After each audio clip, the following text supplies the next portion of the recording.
Next is Dark Knight, which is yeah, it's my least favourite of those films because I think it's the most praised one, but I just don't see it. I mean, the Joker's good, but the Joker says the same stuff again and again. I mean, Heath Ledger's really good as a Joker, but what he says at the beginning of the film, he keeps repeating. It's like, I'm going to show you, they'll turn on you, which I thought that wasn't that in Batman Returns as well. Like they'll turn in, they show the city's returning in Batman Returns. So it's not even a new thing for Batman. This is something done in the Batman sequel to the Tim Burton movie. So it's, and Chris Nolan does it again in his movie. And this one, it's a verbal thing. They'll turn on you. You'll see these people turn on anybody. Blah blah blah blah blah.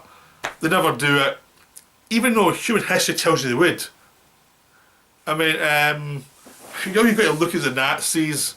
Look at any part of human history where people are under economic stress.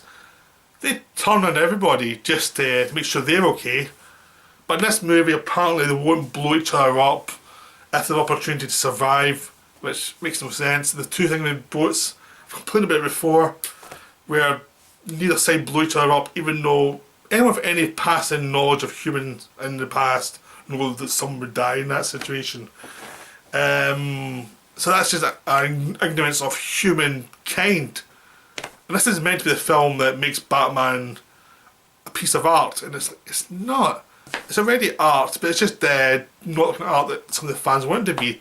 They want it to be respectable art, and Batman's not respectable. Batman has to be, you know, something that keeps going. Sort of respectable, it's a good point, but it has to have the ability to be stupid at the same time. You know, it has to keep on going.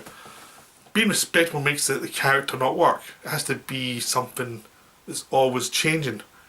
And this film tries to be respectable and it doesn't really deliver. I mean, so yeah, the problem at the end of the boats where people don't behave the way they should. And there's just, it's not like the Joker's a terrorist basically and he's threatening people and killing people from apparently really clever ways. But they're not that clever because there's at least clues for Batman that Batman apparently solves, even though the clues mean like creating this thing with a bullet which has exploded. How the hell would the Joker know he had that equipment? Doesn't make any sense. The Joker seems to leave clues that he wouldn't even know Batman could solve. And there's stuff like that all the time in this film. It just seems like they're trying to do these comic book stuff of let's show how clever Batman is, even though how can you ever even solve this? It doesn't really work. But the whole movie kind of has that kind of problem for me, is where there's lots of things that the Joker does that are meant to be really clever are actually just things that happen and partly connect to other things that happen. You know, that's all that happened. That's really what's going on. And the Two-Face again gets screwed. So Two-Face has been in 2 movies now and he's been screwed both times. This time he's in his Harvey Dent for most of it, then becomes Two-Face at the end, then dies instantly. And it's like, that's it. He's in. You see him as Two-Face for like 10 minutes. It's kind of a disappointment. So, and his arc is stated throughout in very, very obvious bits of dialogue. And it's like telegraphed so much. It's almost like they have a sign up in the sky, Harvey Dent equals Two-Face. Because it's so unsubtle. And there's romantic scenes with Batman's girlfriend from the past are so bad. They're so badly written. How he proposes to her and stuff like that. It's just like, oh god, I hope you die. And they do, which is good. They die, great, because the characters didn't work. There's no interaction, they were just exposition. Let's exposition again. Whoa, let's exposition here. We'll have some exposition over there next. And we'll get married too. You don't even know them as people, they're just exposition machines. And yeah, that's the thing, she gets blown up halfway through the movie, that's meant to be the big twist. Okay, the next one came from Batman Forever, where he had a choice of trying to save Robin or his girlfriend, and he somehow saves both. In this one, he saves Harvey Dent, but he gets burnt, and his girlfriend dies. The Joker tricked him, and it's like, it's fine as a plot device. You know it's going to have to happen because you know Harvey Dent has become Two-Face, and that's dramatically how it's going to happen. But it's just so obvious. The twist's so telegraphed that how did Batman not know that the Joker can be trusted and no, go to the other one? That from what he says, go to the other one. It's so obvious that's what he should have done, but no. So yeah, and there's stuff like Gordon faking his own death and then coming back and catching the Joker. Then Joker planned that to get captured, and he has another plan to escape so he can talk to Batman. And it's like, this makes no sense. It's just things that happen, and this is the film that apparently is taken seriously.